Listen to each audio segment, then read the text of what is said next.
Iran's nuclear escalation is a threat to international peace and security. ইরানের ওপর ফের কঠোর অর্থনৈতিক ও সামরিক নিষেধাজ্ঞা জারি করেছে জাতিসংঘ। 10 বছর আগে 2015 সালে পারমাণবিক চুক্তির আওতায় ইরানের ওপর নিষেধাজ্ঞা তুলে নেওয়া হয়েছিল।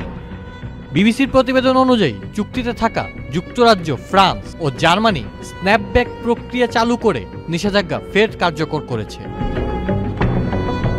জাতিসংঘ নিরাপত্তা পরিষদের 5 স্থায়ী সদস্য চীন, রাশিয়া, যুক্তরাষ্ট্র, যুক্তরাজ্য ও ফ্রান্সের সাথে জার্মানির স্বাক্ষর করা 2015 সালের পরমাণু সমঝোতায় স্ন্যাপব্যাক মেকানিজম নামে একটি বিশেষ ধারা রাখা হয়। এর মাধ্যমে সদস্য দেশ যদি মনে করে ইরান সমঝোতার শর্ত লঙ্ঘন করছে, তারা জাতিসংঘ নিরাপত্তা পরিষদে বিষয়টি উত্থাপন করতে পারে। ইরান পারমাণবিক কর্মসূচি আরও বাড়ানোর অভিযোগে স্ন্যাপব্যাক প্রক্রিয়ায় ইরানের ওপর এই নিষেধাজ্ঞা দিল তারা। 2015 সালের চুক্তি অনুযায়ী ইরানকে তার পারমাণবিক স্থাপনা আন্তর্জাতিক পরিদর্শকদের জন্য খুলে দেওয়ার বাধ্যবাধকতা আছে। গত জুনে যুক্তরাষ্ট্র ও ইসরায়েল ইরানের কয়েকটি পারমাণবিক কেন্দ্র ও সামরিক ঘাঁটিতে হামলা চালালে ইরান এই পরিদর্শন প্রক্রিয়া বন্ধ করে দেয়। ইরানের প্রেসিডেন্ট মাসুদ পেজেশকিয়ান বলেছেন, তার দেশের পারমাণবিক অস্ত্র বানানোর কোনো পরিকল্পনা নেই, তবে তিনি নতুন নিষেধাজ্ঞাকে অন্যায্য, বেআইনি ও অন্যায় বলে আখ্যা দেন।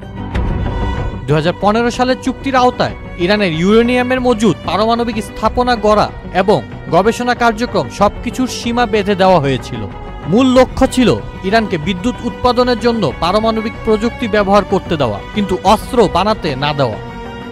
2016 সালে যুক্তরাষ্ট্রের প্রেসিডেন্ট ডোনাল্ড ট্রাম্প ক্ষমতায় আসার পর 2015 সালের ওই চুক্তি থেকে সরে যান। এরপর থেকেই ইরান নিষিদ্ধ পারমাণবিক কর্মসূচি আবার জোরদার করে।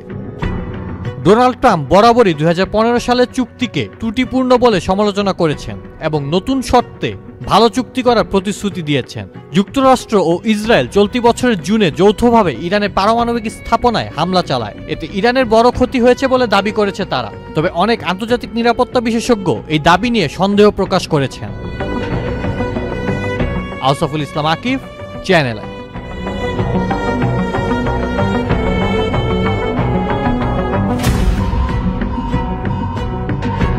LME সার্টিফাইড বিশ্বসেরা কপারে তৈরি ওয়ালটন কেবলস, যা আপনার স্থাপনাকে রাখবে সব সময় নিরাপদ।